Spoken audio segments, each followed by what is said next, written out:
Ayuhibbal mar'a la yuhibbuhu illa lillah. Dia tidak cinta seseorang melainkan cintanya hanya kerana Allah. Dia akan dapat kelazatan hidup, bahagia. Kalau kita nak senaraikan orang yang kita sayang betul-betul kerana Allah, mungkin tak ada. Betul kan?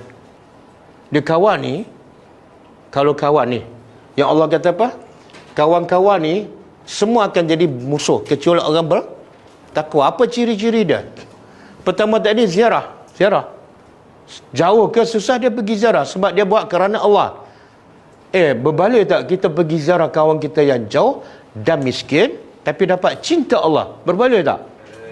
Kamu sanggup pergi ke mana-mana dunia kan, pusing dunia, belum tentu dapat cinta Allah dan kosnya besar. Ini pergi ziarah asnaf. Kerana Allah, kadang-kadang tak ada kos pun. Kadang-kadang masa sekejap pun, tapi dapat cinta Allah. Kenapa tak boleh korbankan?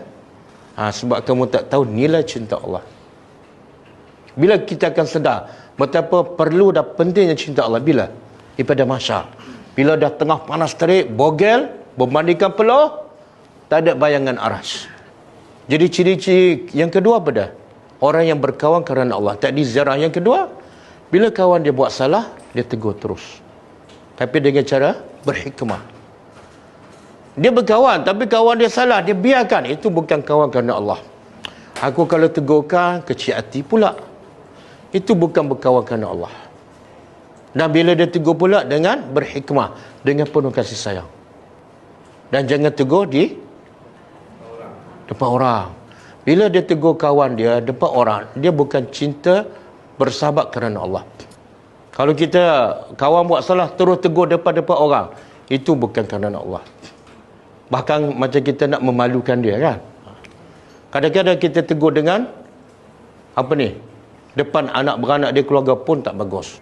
Yang yang kedua, bila kawan dia buat salah, dia tegur dengan cara berhikmah.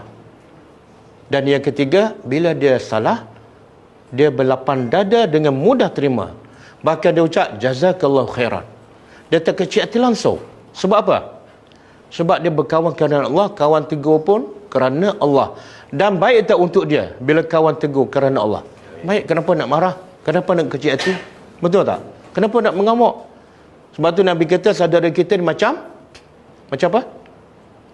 Saudara kita se-Islam ni macam cermin. Tengok Nabi buat kiasan. Macam cermin. Apa maksud dia? Kita jerawat kat muka, kita tak nampak. Bila kita nampak? Bila tengok cermin, ya Allah ada jerawat. Terima kasih tak pada cermin? Ke tumbuk cermin tu? Sebab engkau lah aku nampak jerawat. Terima kasih cermin. Betul?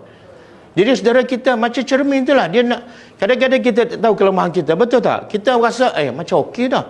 Sebab dia 3 kali buat umrah. Kan? Tengok-tengok, perangai tak berubah. Kawan kita tegur, terima kasih. Jazakallahu khairah. Itu yang ketiga, dia berlapang dada bila ditegur. Okey. Yang keempat, sentiasa tolong-menolong. Apa yang dia mampu, dia tolong. Dan kawan yang lain pun tolong dia. Dan pertolongan yang paling penting pada saudara kita apa dia? Ilmu. Ramai orang tolong bagi makan. Ramai orang tolong bagi beki rumah. Tapi tak ramai tolong orang tu kenal Tuhan. Kenal sunnah.